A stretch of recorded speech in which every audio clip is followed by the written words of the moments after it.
Hello and welcome to the BW YouTube channel. I am so glad you decided to join me. And so click share, click like, click the bell for notifications, and let's get straight into today's topic. And so today's topic is evaluate your marriage. Evaluate your marriage. And I'm going to tell you where I got this from. Now, in the Holy Spirit, I can't even take credit for this. The Holy Spirit dropped this in my spirit, so I'm going to drop it here on YouTube, okay? And I hope that it drops in your spirit. And so one of the things, first of all, people who know me know that my daytime profession, of course, I run the Better Woman, Better Wife ministry, but in the daytime, I'm an instructor. I'm a professor at a university. And so one of the things that we do is we're often evaluated, okay? So our students evaluate us, our deans evaluate us, and then also we evaluate our students. So there's an evaluation process going on between both faculty and students and faculty, and also faculty and leadership, okay? So there's a lot of evaluation going on.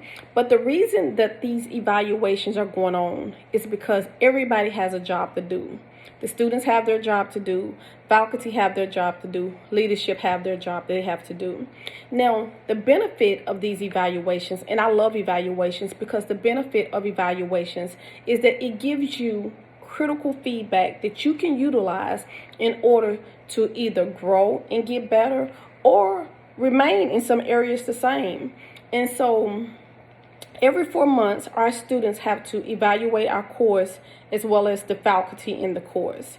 And so when I look at the feedback from my students, that tells me, hey, these things right here that you're doing, A, D, and E, is working. But hey, B and F, that's not working. So maybe you need to tweak that. Maybe you need to throw it out altogether.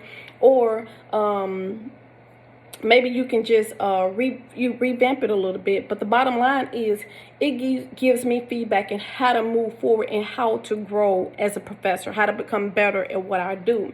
Same thing with our deans. We have an annual evaluation called performance management, okay? How are you performing? How are you managing this role that you're in?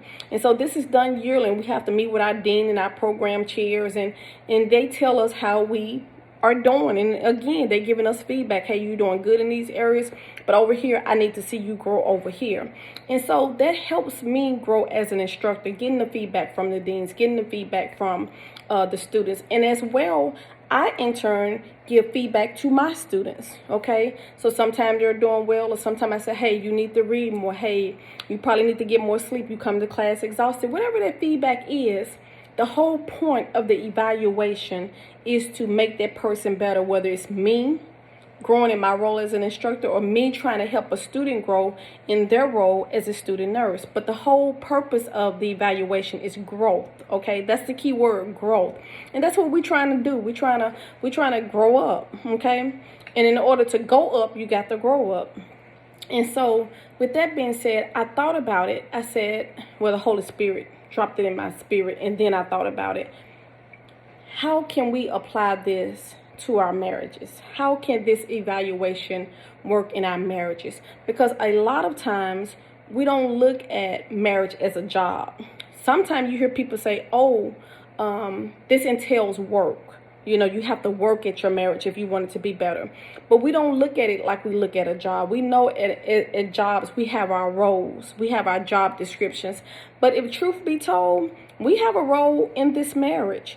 And we have job descriptions. These roles are outlined for us, okay? The husband has a role. The wife has a role.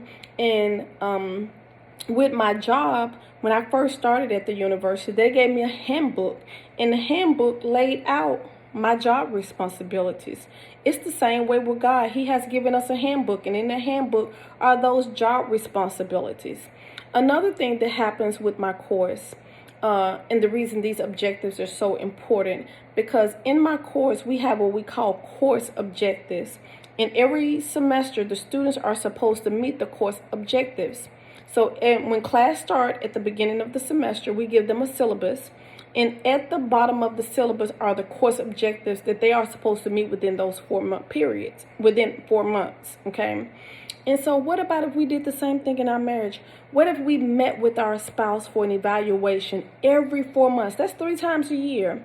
And every 4 months, at the beginning of the 4 months, we come up with objectives, not course objectives, but marriage objectives. What are we trying to meet? What goals are we trying to meet in this quarter of our marriage that's going to take our marriage, our home, our kids, our family to the next level? Okay, so this month it may be our objective is building our bank account, because maybe we trying to move, maybe we trying to buy a car, maybe we trying to redo the house.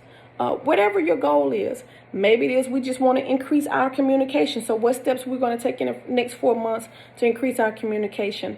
So whatever the goal is, we set objectives, things that we're going to do in order to meet those objectives. And then we come back together in 4 months and we evaluate each other.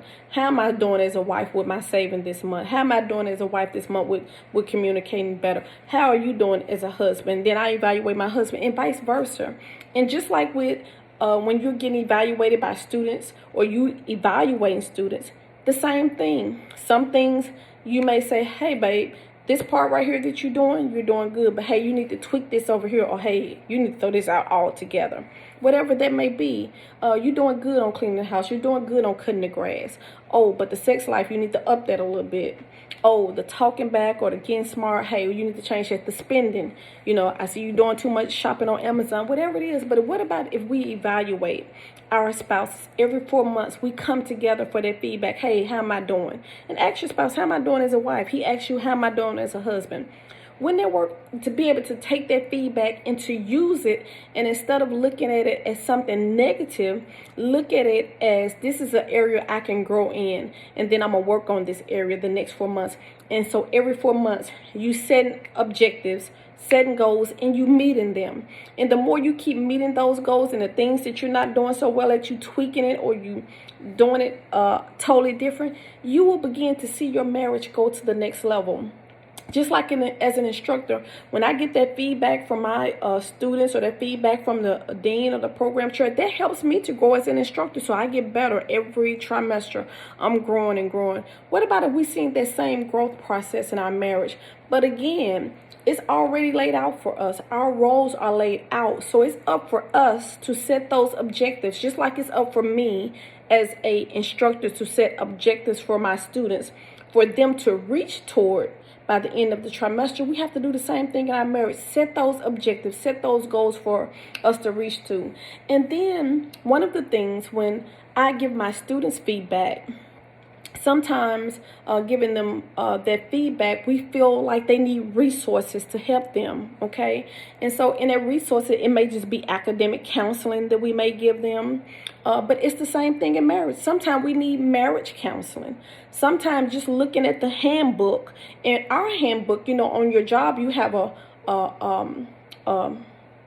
employer handbook, but in your marriage, you got a handbook called the Holy Bible.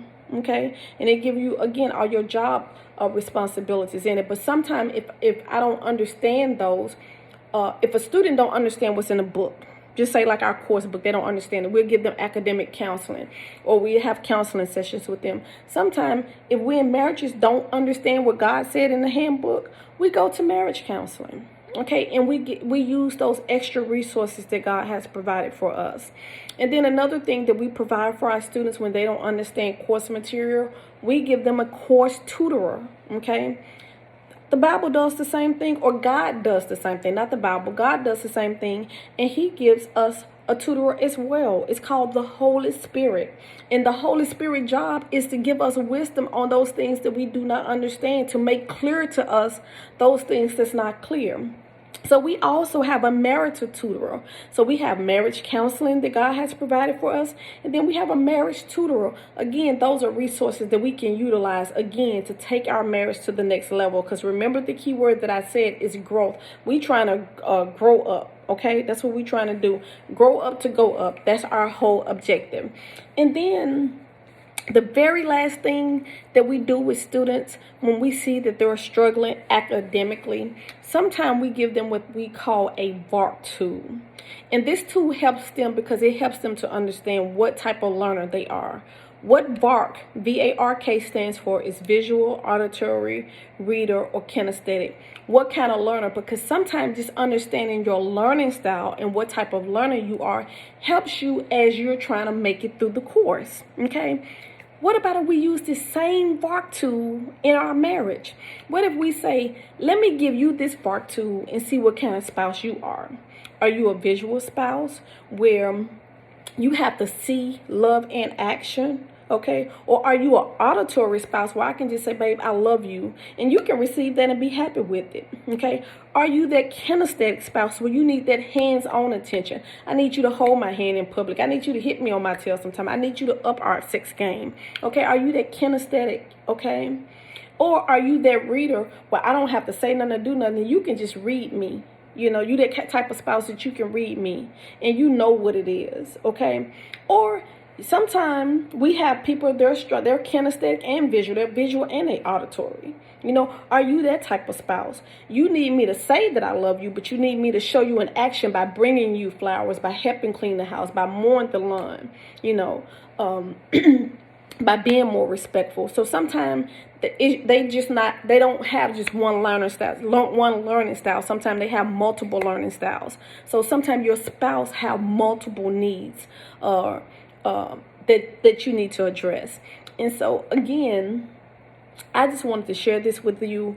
Maybe if we start implementing, just maybe, if we start implementing this evaluation process in our marriage, just like we do on our jobs, then just like we grow as employees, we can grow as spouses. So that's my whole goal at the end of the day. I hope that this marriage bless you. And if it did, leave your comments in. Leave your feedback in the comments below. How about evaluating this video for me and just leave some comments and tell me what you think about it. Be blessed. Have a good day.